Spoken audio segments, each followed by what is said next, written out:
Wiltshire, 1975. A small English town where time moved gently and most secrets stayed buried beneath the surface. It was the kind of place where people lived quietly, and stories often faded before they were ever told. One morning that spring, a young couple walked into the county hospital, their hearts caught somewhere between hope and fear. 10 days later, they would walk back out through those same doors, without their child. The baby girl they left behind would vanish into silence, her name fading into paperwork and the passing years. Who was she? And how far can the quiet promise of a father reach, even 50 years later? In that spring of 1975, the maternity ward at Wiltshire's county hospital was busy and full. The halls echoed with soft footsteps and the occasional cry of a newborn. The air smelled faintly of disinfectant and freshly boiled sheets. Everything seemed washed in pale light. The walls, the linens, even the sky outside. It was all soft, colorless, and quiet. In the middle of it all, on one of the ward beds, a 17-year-old girl named Jackie lay awake, gently cradling a newborn daughter she had named Hillary. The baby had been born 3 days earlier, quietly, without the presence of family waiting outside. There were no visitors, no celebration, just a new life and the fragile hands of young parents. Beside her sat Kevin Jordan, just 18, in a borrowed suit jacket that didn't quite fit his shoulders. He looked older than his years, the kind of tired that comes from trying too hard to seem grown up. They were teenagers pretending to know what adulthood meant. In a place like Wiltshire, couples like them didn't fade from memory. They were remembered for all the wrong reasons. Back then, in the mid-1970s, an unmarried girl who became pregnant wasn't just carrying a child. She was carrying the full weight of society's judgment. Their parents moved quickly. The decision was made without room for debate. The baby would be adopted. There would be no scandal, no whispers. Life would simply go on, as though it had never happened. Kevin had tried to push back, had raised his voice once, but his father shut it down with one sentence. "You'll thank me when you're older." And with that, the decision was final. Even before Hillary entered the world, the adoption papers were already signed. Jackie was told she'd be allowed to rest for a few days and then the baby would be taken. Nurses stopped looking her in the eye when they entered the room. They referred to the baby only as the little one, not by name. Each time they came in, their silence spoke louder than words. Kevin showed up each morning with a handful of shop-bought flowers. He'd sit by the bed, making light conversation about the weather or the traffic, never mentioning the 10th day, though it loomed in both their minds. Outside, the hospital overlooked a damp car park that always smelled of wet pavement. The windows of the maternity ward faced the sunrise, catching soft golden light each morning. Jackie left the blinds open, hoping to feel the warmth of those first rays before the nurses arrived. Sometimes, when the baby was asleep, she would whisper little things to her, words so soft they slipped past memory, lost in the moment. Kevin would listen without saying anything. He didn't know how to tell Jackie that he had memorized it all. The gentle curve of the baby's ear, the tiny fist that wrapped around his thumb like she knew she didn't have long. On the 6th day, a social worker stepped quietly into the room. She had the calm, trained tone of someone who'd done this before. "You'll be signing one more paper on discharge," she explained. "The adoptive family will collect her directly from here." "That's usually best. It's clean." No confusion. Jackie stared at the clipboard but didn't move. Kevin asked where the baby would go, what kind of people they were. The social worker's answer was smooth and practiced. "They've been approved. This is what's best for everyone. She'll be well cared for." That night, when the lights dimmed and the ward settled into quiet, Jackie stayed awake. She watched her baby breathe. She refused to let the nurses take her daughter back to the nursery. She wasn't ready to let go, not yet. Kevin stayed beside her until visiting hours ended, then walked home through streets thick with the smell of damp stone and coal smoke. In his pocket, he carried a scrap of folded paper, Hillary's birth time, weight, and hospital number, scribbled down before any records could be changed. By the 8th day, preparations began. Jackie's bed was needed for another patient. The forms had to be finalized. Jackie signed the discharge sheet with a trembling hand. The ink broke halfway through her surname. Kevin signed beside her, though it wasn't required. The nurse collected the forms silently, eyes fixed on the floor. The morning of the 10th day arrived colder than anyone expected. Frost had gathered on the stone ledges outside, catching the soft morning light. Kevin arrived early. Hillary was asleep in Jackie's arms, wrapped in a white blanket that smelled faintly of talcum. Then the door creaked open. 2 women stepped in, the social worker and a nurse from another part of the hospital. Jackie instinctively tightened her grip. No one spoke at first. Then, gently, the social worker said, "It's time." Kevin would remember the clock reading 9:07. He'd remember Jackie leaning down, pressing her lips to the baby's forehead, whispering something he couldn't hear.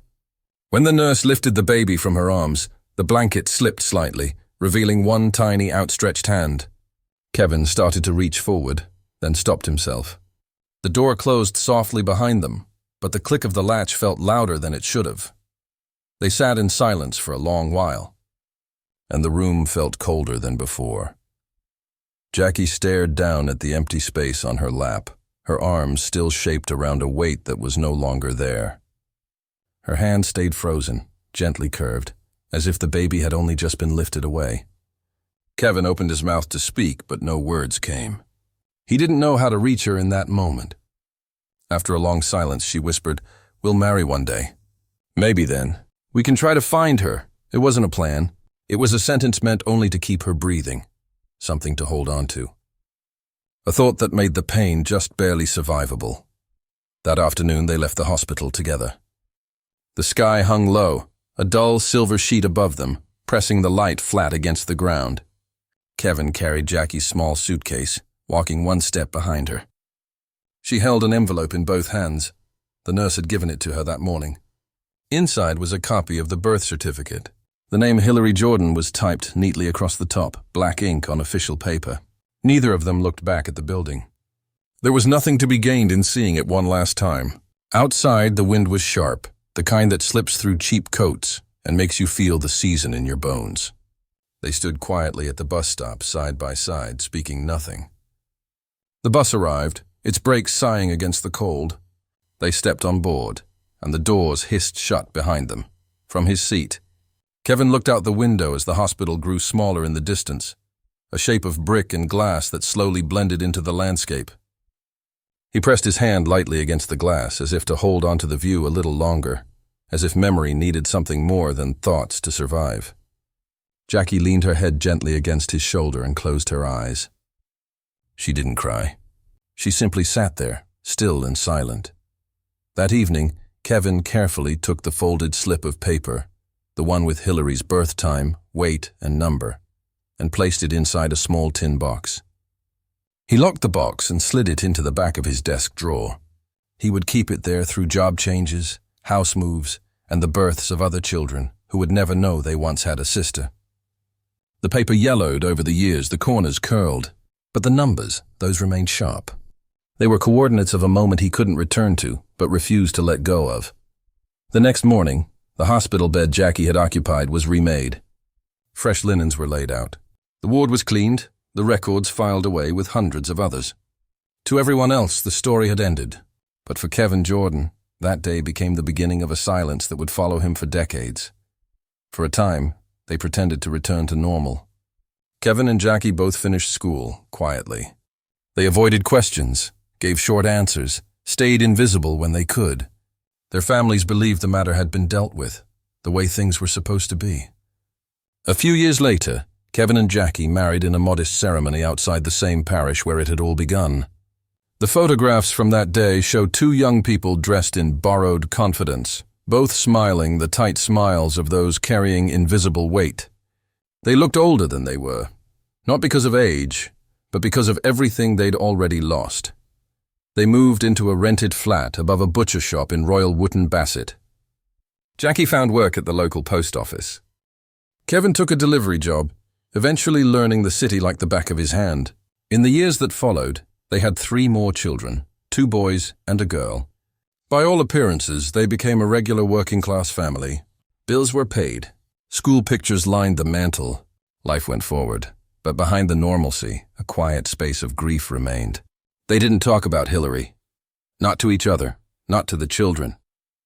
Her name existed like a sealed room in a familiar house, one neither of them dared to open. Still, every March, during the first week, Kevin made the same silent trip.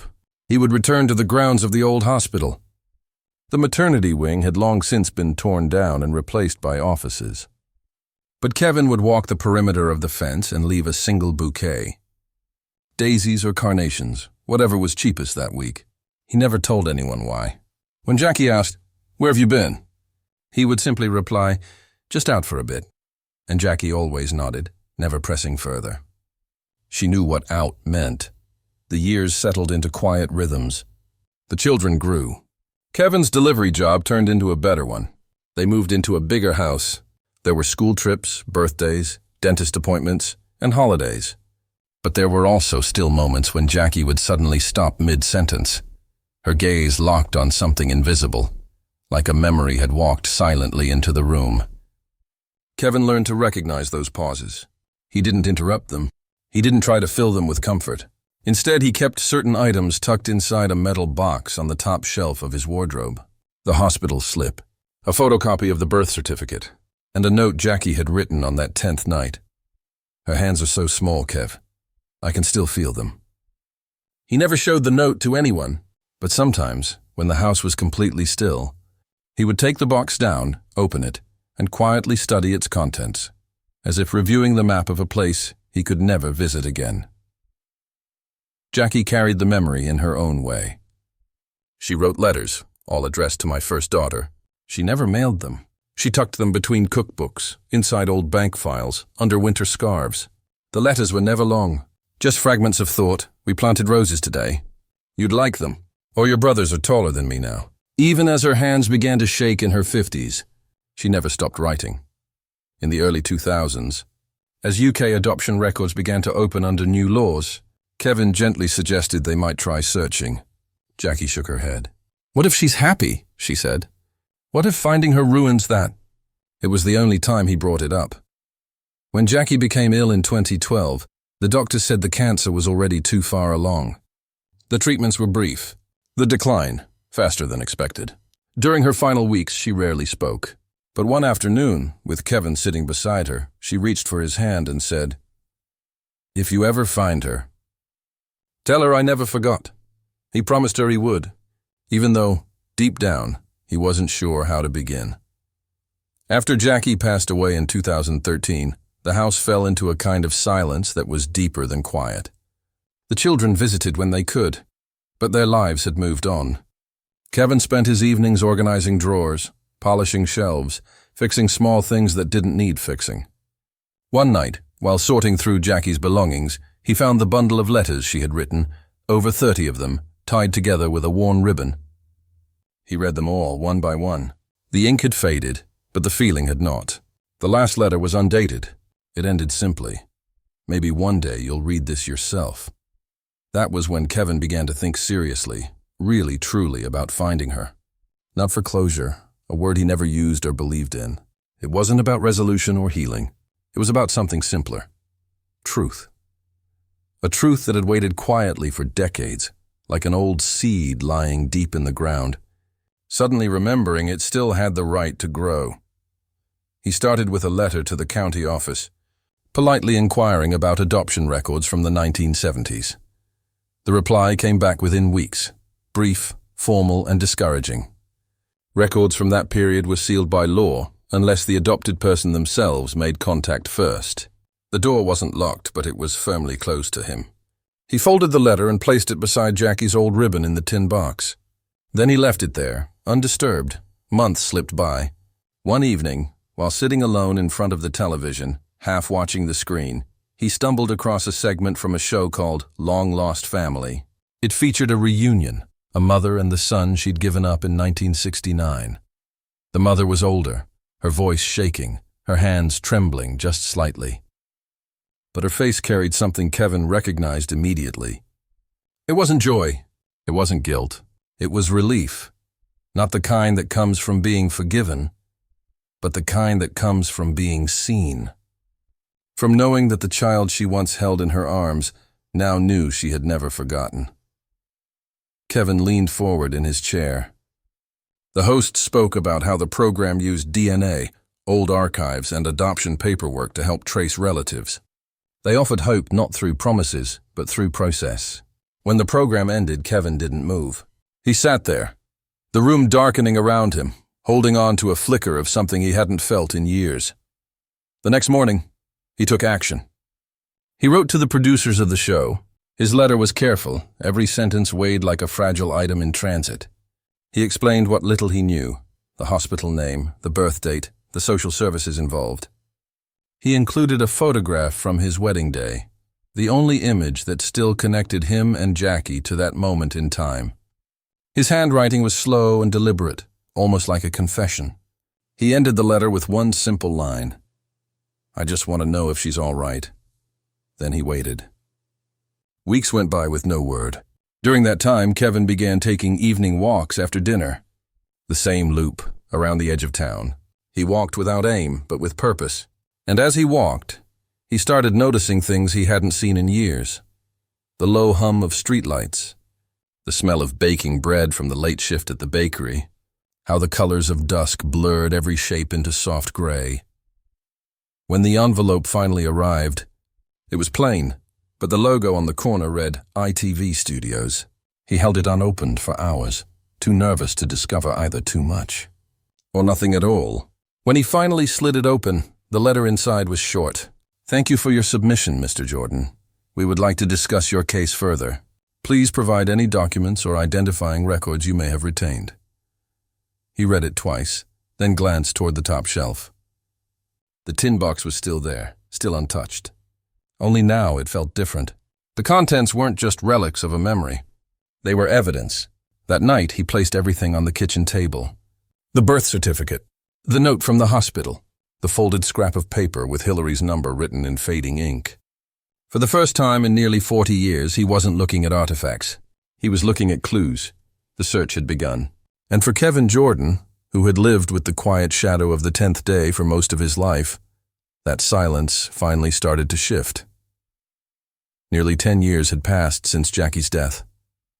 Kevin was now 70. His hair had turned to a soft gray, and his hands had started to carry the natural tremble of age. But his memory remained clear, and so did his purpose. The small house in Royal Wootton Bassett still held the soft imprint of the life they'd built. Framed photographs lined the mantel. Her scarves still carried the faint scent of lavender. Her chair by the window remained empty, but untouched. He lived alone, moving through the days with quiet routine, watering the garden, feeding the birds, tidying drawers.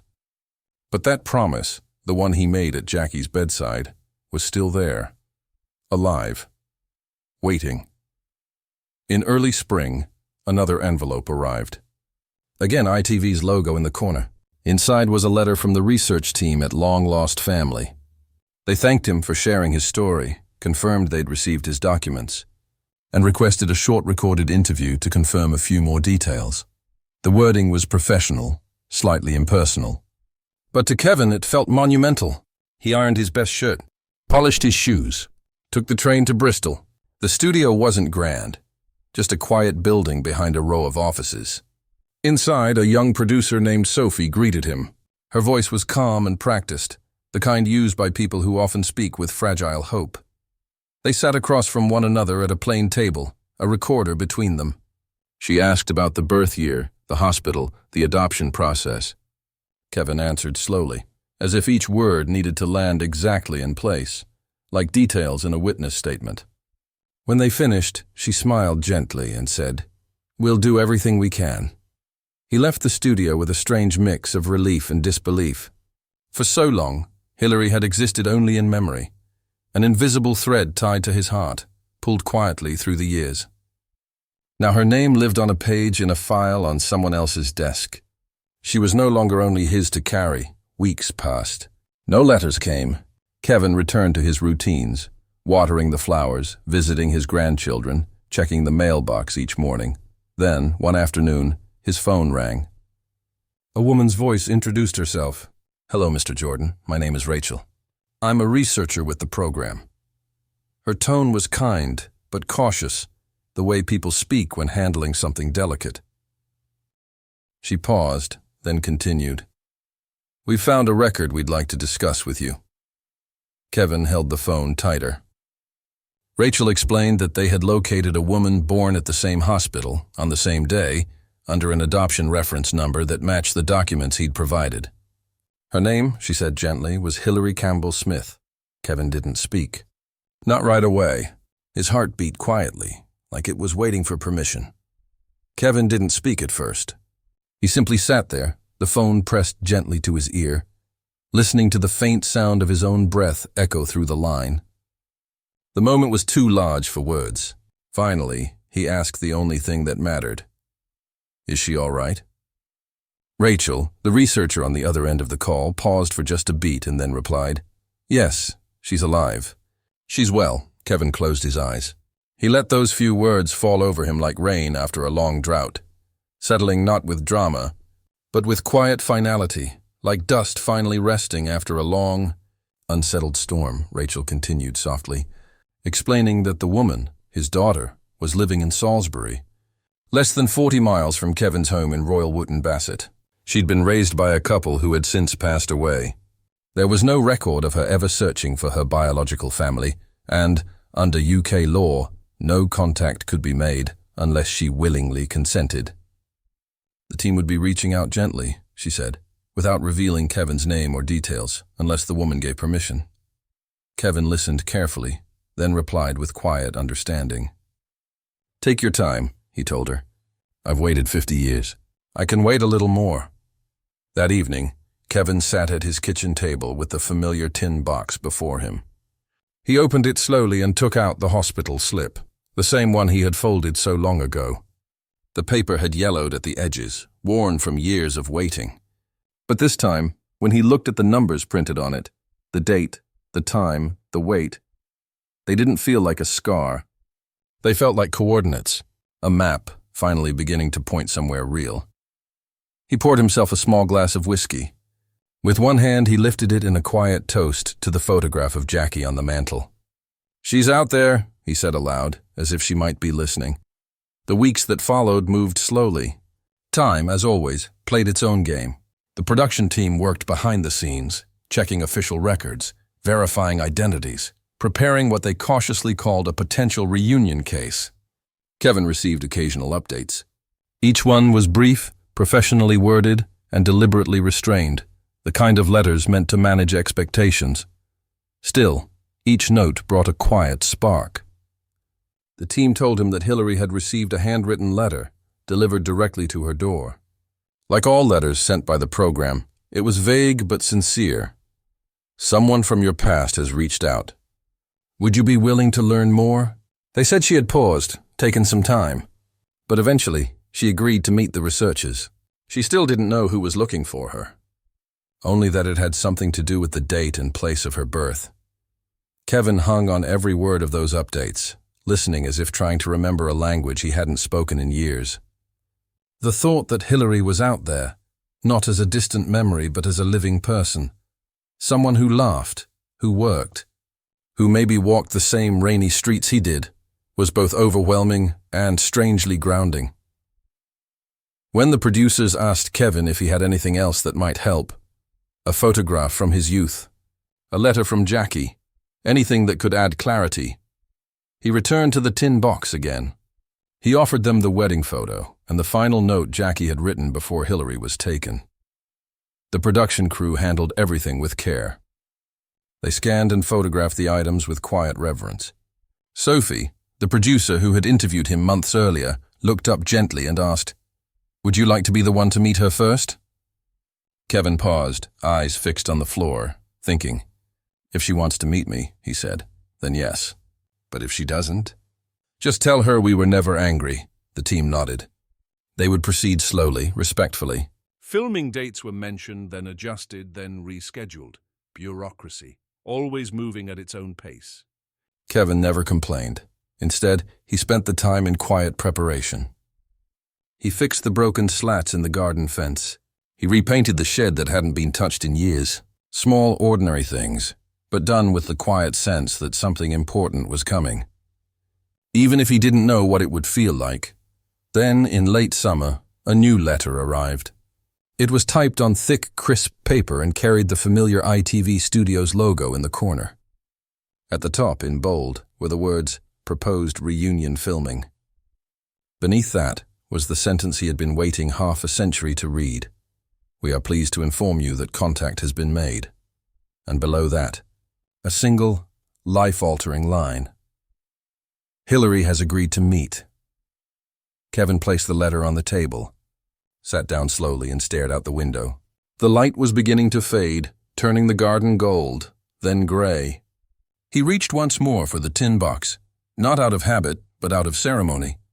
He opened it carefully, pulled out the old slip of paper, and held it in his hand for a long, silent moment. Then, folding it gently, he whispered to the empty room, "We're getting close." Somewhere in Salisbury, not far away, a woman named Hillary Campbell Smith was also waiting, though she didn't fully know what for. She had no idea that the man preparing to see her had once held her in his arms when she was just hours old. The file that had remained sealed for so long was now open. The story, suspended for 50 years, had started to move again. It was early spring in Salisbury. The town was slowly waking from a long, quiet winter. In the small garden behind Hillary's terraced home, a few bright daffodils were beginning to break through the soil, their yellow petals catching the first sunlight of the season. It was a Saturday morning like any other. Hillary, now 50, was at home, still in her robe, sipping her first coffee of the day. By profession, she was an accountant, methodical, grounded, someone who valued routine. Her days were well organized, predictable. She wasn't expecting anything out of the ordinary when she opened the front door to collect the mail.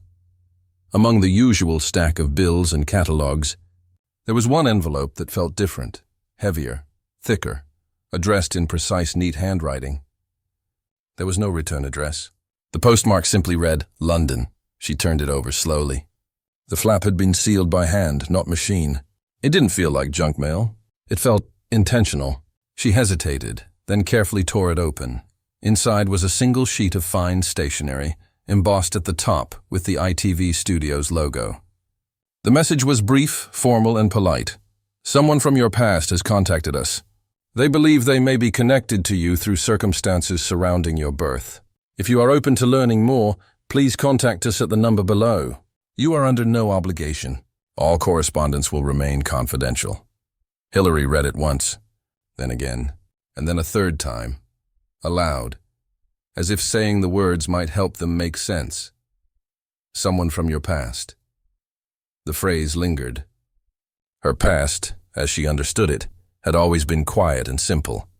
She had grown up with two kind, adoptive parents who had passed away over the last decade. They had told her she was adopted when she was still young, not dramatically, but with care and clarity. It had been part of a bedtime talk about what makes a family. They told her it had been a closed adoption. No contact, no details. No way back, she'd accepted that. Her life had been steady. School, university, a good job, a handful of close friends. No mysteries, no questions. But now, staring at the letter on her kitchen counter, something stirred. A small, uncertain curiosity. It wasn't fear exactly. It was the sense that a sealed door had quietly opened. She told herself it could be nothing. A mix-up, a data glitch, maybe a DNA registry query gone astray, but the handwriting on the envelope had been too deliberate. And the tone of the note, too careful, too human. Hillary waited until the late afternoon before she found the courage to dial the number. Her fingers hovered over the phone for a moment, then pressed the final digit. On the other end, a voice answered, calm, professional, but kind. It belonged to a woman named Sophie, a researcher from long-lost family. "Miss Campbell Smith," she began gently. "First, thank you for calling us back. I know this may come as a surprise." Hillary let out a small, nervous laugh, not from amusement, but tension. "That's one way to put it," she replied. Sophie explained that someone had come forward recently, providing information that strongly pointed to a biological connection.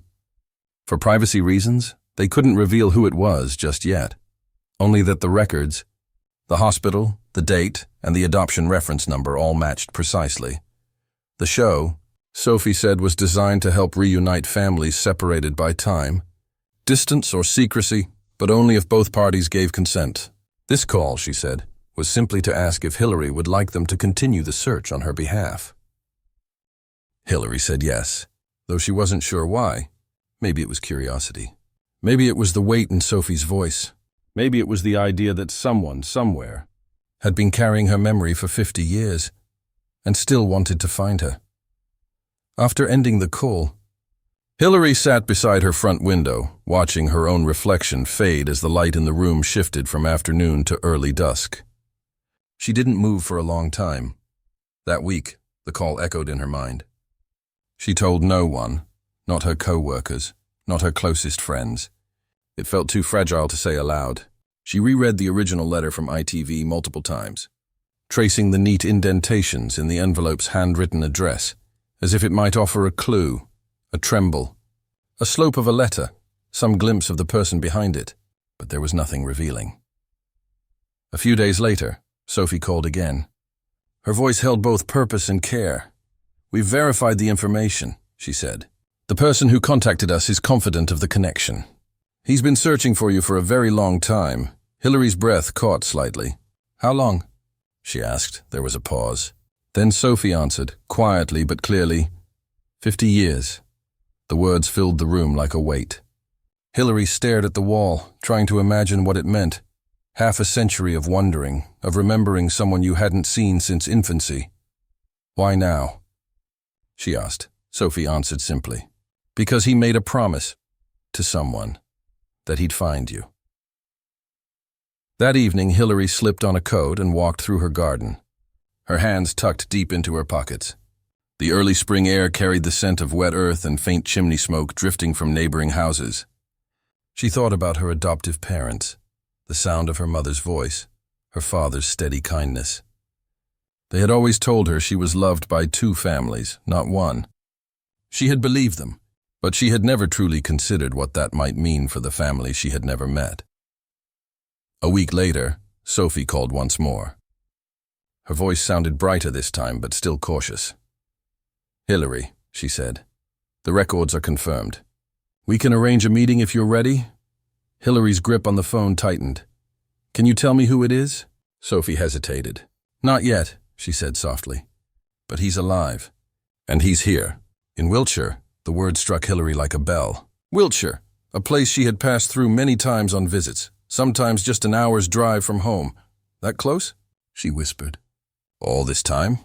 "Would you like to meet him?" Sophie asked gently. Hillary didn't respond right away. She looked around her kitchen, the dishes drying on the rack, the old photograph of her parents hanging on the wall, the ordinary life she had lived until now. After a long pause, she said quietly, "Yes, I think I would." The next few days passed in a fog of quiet anticipation. The producers arranged everything with quiet professionalism, handling logistics with an almost reverent care. They told her the meeting would be filmed, but that it would be respectful. No scripted moments, no forced emotions, only what she felt in the moment. Still, Hillary felt unsteady. Each new detail, the place, the age, the idea of being searched for, made the whole thing more real. She tried to sleep the night before the meeting, but couldn't. Instead, she sat by the window, sipping tea in silence. The envelope from ITV still lay on her table, the one that had opened this entire door. The handwriting on the front, once unnoticed, now felt like the beginning of something massive. She read the letter again. "Someone from your past has contacted us." And this time, she believed it. It wasn't a phrase. It was a truth. Someone had found her. She didn't yet know that the man waiting to meet her was the same boy who had once stood outside a hospital room, his hands clenched as a nurse carried his newborn daughter away. The silence between them had lasted 50 years. But that silence, and after everything, it was about to end the filming location chosen. For the meeting was a small walled garden just outside. Salisbury, quiet, private, the kind of place where sound carries softly and stillness feels sacred. The production crew arrived early that morning, setting up cameras behind hedges and trees to remain unseen. They explained that the meeting would be filmed from a distance, with care and no interruptions. Neither party knew the exact identity of the other, only that someone related to them by blood would be waiting at the other end of the path. Hillary arrived first. She wore a navy blouse and soft black slacks. Her reading glasses hung on a chain around her neck. Her hands stayed folded in front of her as she stood by the garden bench. A producer named Rachel walked her through what to expect.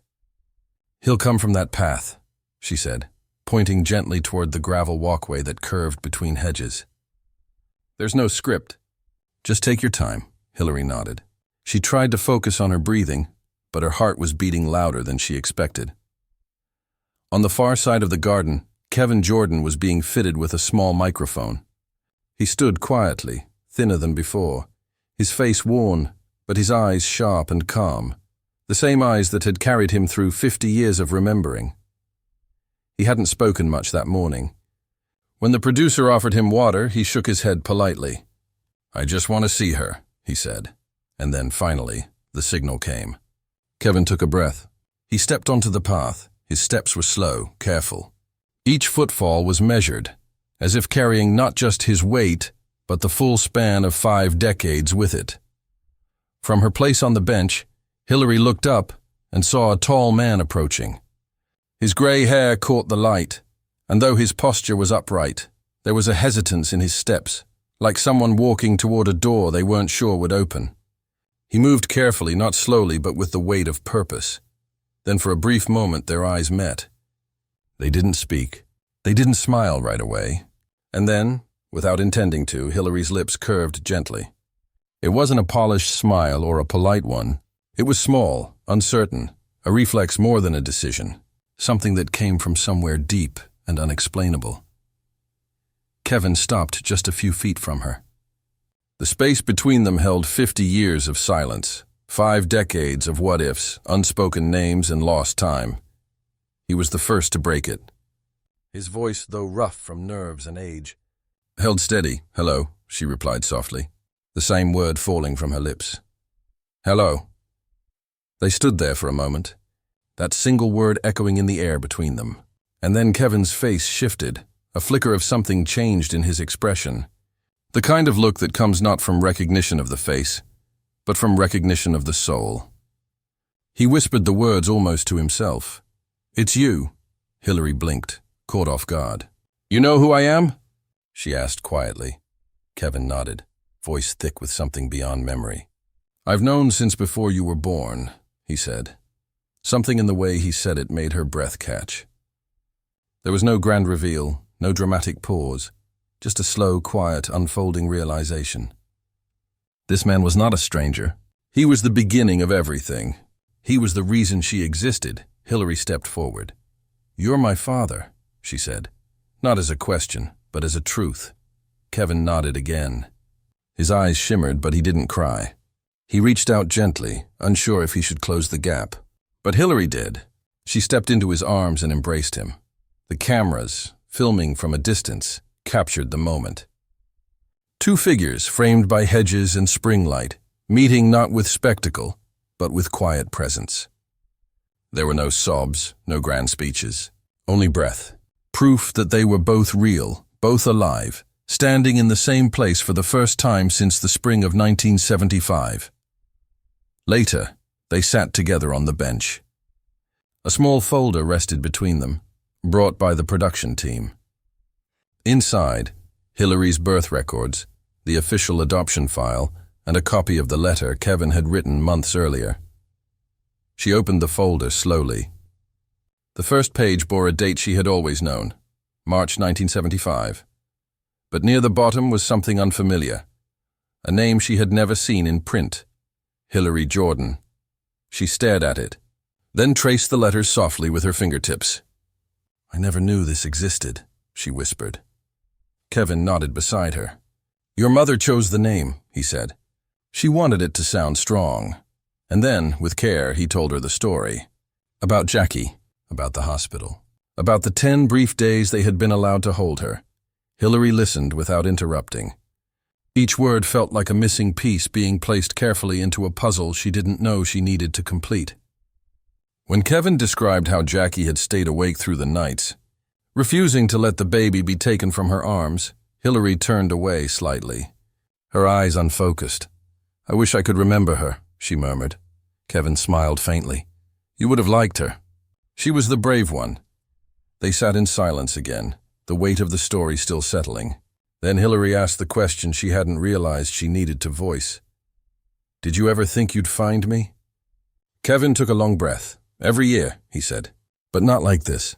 Not with cameras, not with lights. I didn't want a headline. I just wanted to know you were okay." She looked at him then. Really looked at him. The lines in his face, the quiet in his eyes, the patience in his voice.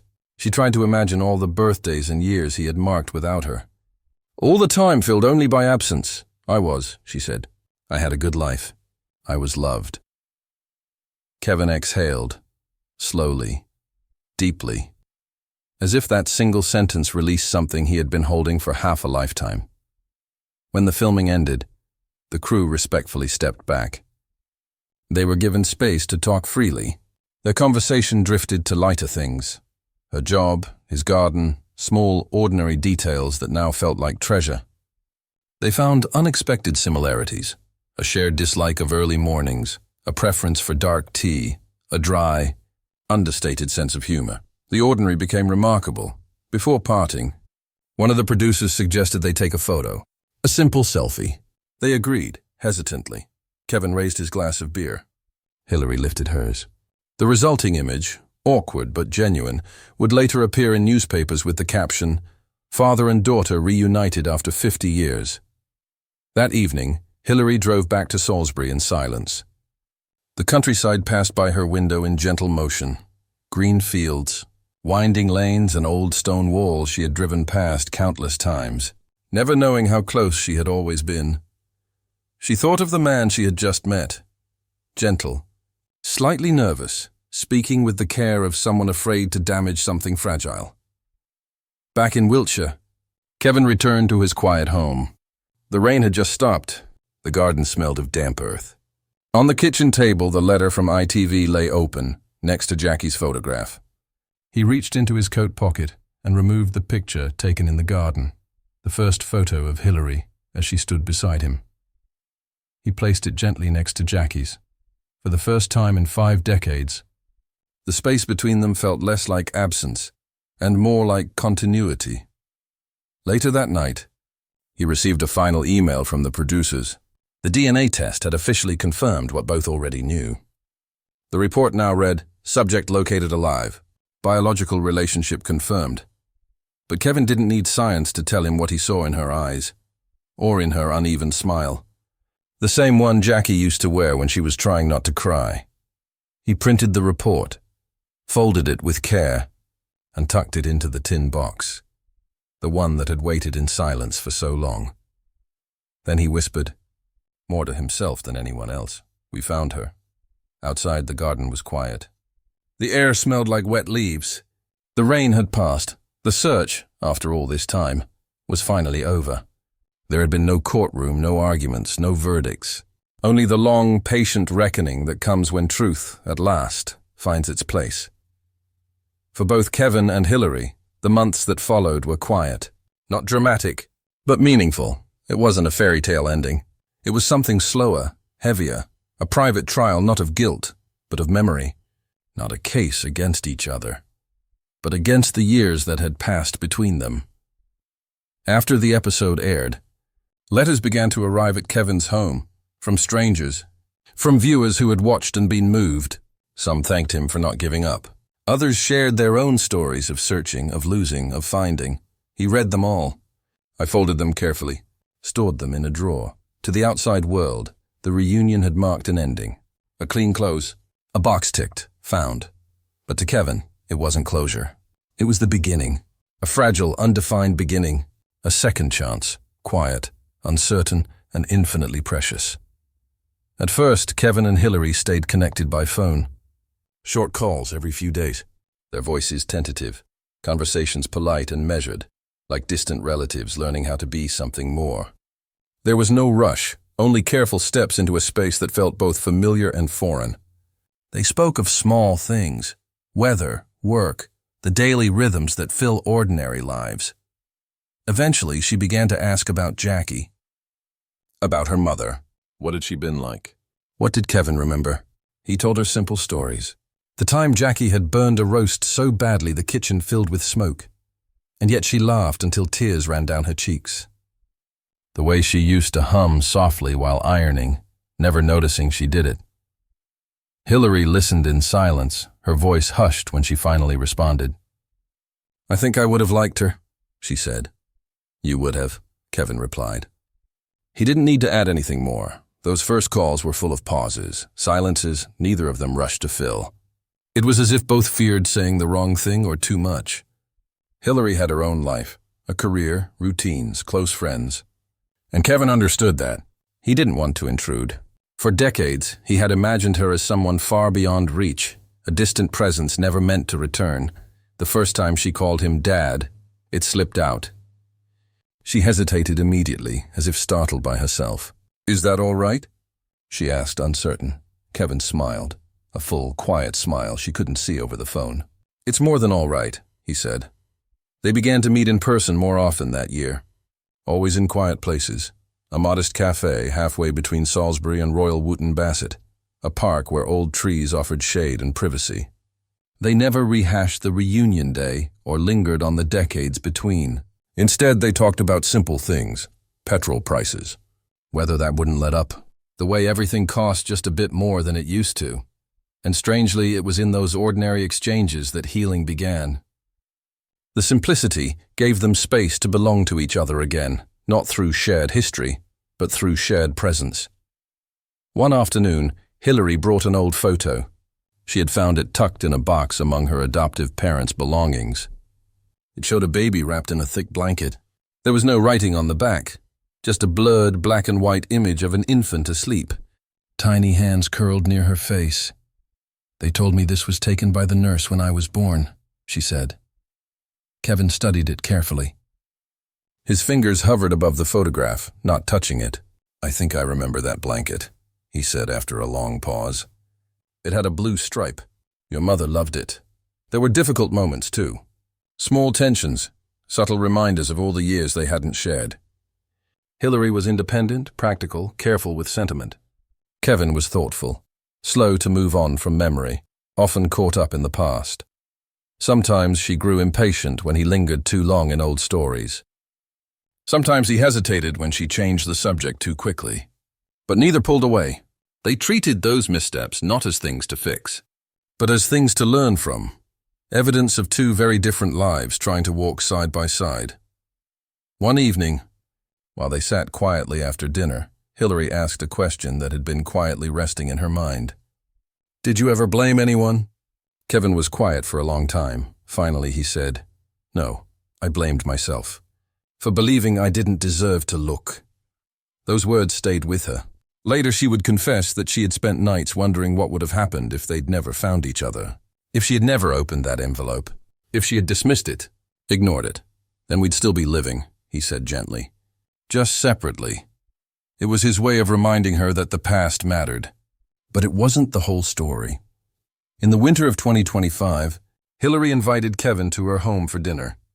It was the first time he had stepped fully into her world, into the spaces she had built. The shelves lined with books, the tidy garden outside, the framed photographs of the two people who had raised her. She introduced him to a few close friends. Not as my father, but simply as Kevin. He noticed the care in that decision. Respectful. Not quite intimate, but honest. After dinner, they stood on the porch beneath the glow of the outside light. The cold air made their breath visible in soft clouds. "You don't have to drive back tonight," she said. "There's a guest room if you'd like." He shook his head. "I'll be fine," he replied. Then quietly, "I used to promise your mother I'd find you. Took me longer than I thought." Hillary gave him that same uneven smile he'd first seen in the garden. "But you kept the promise," she said. "That's what matters." That night, as Kevin drove home, the roads were empty. Frost lay over the fields, silver in the headlights. He thought about promises, how they survive not through grand declarations, but through the quiet act of holding on. The car heater hummed gently. For the first time in years, he didn't feel the ache of absence. He felt something more whole, the weight of completion, soft and steady. As spring returned, he received a final letter from the show's producers. It thanked him for participating in the program. Enclosed was a printed copy of the case summary. Case name, Jordan Campbell Smith. Relation, confirmed outcome. Reunion achieved. Status, emotional reintegration ongoing. He read it once, then placed it in the tin box beside the others. Birth certificates, letters, faded photos. A half-century of history condensed into one container. He closed the lid, locked it gently, set it back on the shelf. That summer, Hillary visited again. Together they went to Jackie's grave. Hillary brought flowers, simple ones, and stood beside Kevin as he showed her the inscription he had chosen so many years before. Loved beyond time. Neither of them spoke. The wind rustled through the trees overhead. It filled the silence, but that silence no longer felt empty. Later they returned to Kevin's house for tea. The afternoon light filtered softly through the kitchen window. The garden outside bloomed in full color. As they sat, Hillary picked up the old wedding photo of her parents. She stared at it for a long time. "You both look so young," she said softly. Kevin laughed. "We were," he said. When it was time for her to leave, he stood by the window and watched her car pull away, disappearing slowly down the quiet country lane. He didn't feel sadness. He didn't feel the need to follow. He just stood still, peaceful, present. The porch light flicked on automatically. He'd kept that light on for decades, always as a symbol, always just in case. Now it meant something else. It wasn't about waiting anymore. It was about arrival, about being found. By 2027, Wiltshire had changed. New houses lined roads where open fields once stretched. The old county hospital, the one where Hillary had been born, was gone, demolished to make way for offices made of steel and glass. But Kevin still remembered the smell of the ward, the sound of the latch on the 10th day, and the shape of her hand as she reached out from that white blanket. He remembered it all, and now he had someone to remember it with. For Kevin Jordan. Time didn't feel like some great force sweeping life forward. It felt more like gentle erosion, a slow wearing down of the sharp edges, smoothing the shape of things without ever really changing them. He was 74 now. His pace had slowed. His voice carried more pause. But one thing stayed the same. The modest brick house on the edge of Royal Wootton Bassett, and the soft glow that spilled from its porch light every evening. That light had become his ritual, quiet and unchanging. The first switch he flicked on at dusk, the last he turned off before sleep. In the early years it had meant little.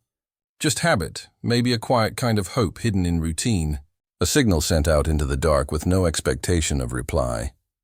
But now it held a different meaning. Hillary had asked him once, a little amused, "You still keep that light on every night?" "I suppose I do," he said with a shrug. "Old habits die hard," she smiled. "Then keep it. It suits the house." Their relationship had settled into something steady, soft at the edges, rooted in understanding. It wasn't perfect or overly sentimental, but it didn't need to be. They saw each other once or twice a month. Sunday phone calls became a gentle routine. Sometimes she came alone. Sometimes she brought a friend or someone from her adoptive family, people who, over time, came to see Kevin not as a disruption to her past, but as a chapter they'd never been told before. They treated him with a quiet respect, as if his presence filled in a missing piece of a shared photograph. Conversations drifted toward everyday things: work, weather, football, the stubborn weeds in the garden. Each call ended with the same soft farewell. "Take care, Dad," and his natural reply, "You too, love." He kept a photo of Hillary and Jackie on the mantelpiece, that garden selfie from 2025 placed beside a black and white wedding photo taken in 1977. When visitors asked, he'd simply gesture and say, "My girls," nothing more, nothing less. Hillary's life, too, changed, but subtly. She began volunteering part-time for an adoption charity, helping adults navigate the maze of tracing birth relatives. She never shared her own experience publicly, but those who worked beside her noticed the way her voice carried calm authority, the kind of strength born from surviving something, not just studying it, "It's not really about finding someone," she once told a new volunteer. "It's about making peace with whatever you find." Each March, she and Kevin marked her birthday in quiet ritual. No parties, no cake. Just dinner at a small countryside inn between Salisbury and Wootton Bassett. That first year, they were careful, cautious not to speak too much of what had been missed. But by the third year, it felt natural. Fish and chips. A glass raised, not to the lost years, but to the ones they'd found. By 2028, Kevin's health began to gently decline. Nothing dramatic, just the slow dimming that comes with age. Hilary started visiting more frequently, helping in the garden, stocking his pantry, gently reminding him to take his medicine. "You've got your mother's stubbornness," he teased one day. She laughed. "If that's true," she said, "then I got it from both sides." That summer, Hilary convinced him to record his memories, not for public broadcast, just for her. They sat together in the quiet of his living room, a small audio recorder between them. At first his voice shook, but as he spoke the rhythm returned. He talked of Jackie, of their early days, of things he'd kept silent for decades. At one point he paused and said, "You know, I used to think that losing you was the worst thing that ever happened to me. But now I think, not finding you would have been worse." Hilary didn't speak. She just reached across the table and took his hand. When the recording finished, he asked if she wanted the tape. She shook her head. "You keep it," she said. "I already have the story. In 2029, Kevin died quietly in his sleep. The porch light still glowed just outside the window. Hilary was the one who found him the next morning. The paramedic told her it had been peaceful. His cup of tea beside the chair was still half full.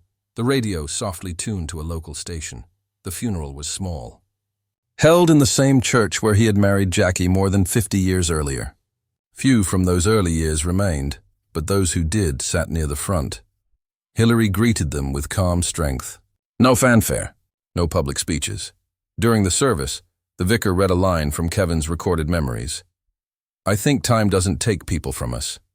It just teaches us to meet them again, in different ways." After the burial, Hilary returned to his house. The sun was setting, casting long shadows down the hallway.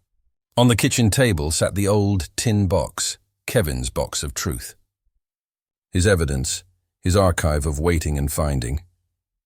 Inside were all the familiar papers, the hospital note, her birth certificate, Jackie's final letter, and something new.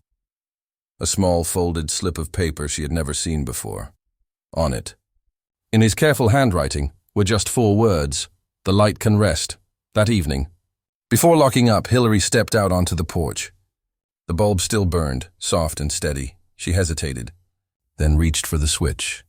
The light flickered once, dimmed, and finally went out. The darkness that followed wasn't empty. It felt complete, not hollow, but whole. Months later, Hilary sat for a quiet interview with the adoption charity where she now worked. She didn't mention the television program. She didn't talk about the cameras or the headlines. Instead, she spoke about patience, about how some searches don't end in grand discoveries but in quiet understanding. "People think reunion is the finish line," she said, "but sometimes it's just the beginning of living truthfully." Each March, she still visits the same grave. She brings 2 bouquets, one for her mother, one for her father, and places them side by side. The cemetery caretaker says she always stays until the church bells ring 6. Then she leaves without a word. No drama, no display. Just presence. In Royal Wootton Bassett, Kevin's little brick house still stands. The new owners installed a motion sensor light on the porch, unaware of the years that light once represented. And on certain evenings, when the wind passes through the narrow streets just right, the new lamp flickers. Not from fault, but as if remembering. A brief shimmer, a soft echo, and for those who know the story, that's enough. That quiet glint in the dark is no longer a signal of searching. It's the sign of something found, a quiet reminder that even after 50 years of silence, some lights are meant to keep glowing, not just for those who return, but for the memory of what was never truly lost. If stories like this linger with you, gentle searches, long-forgotten names, and lights that wait without question, we invite you to subscribe. every voice we help uncover. Every reunion we share is a way to make sure one more story is remembered. Like, share, and stay with us for the next chapter in the quiet, powerful journey of being found.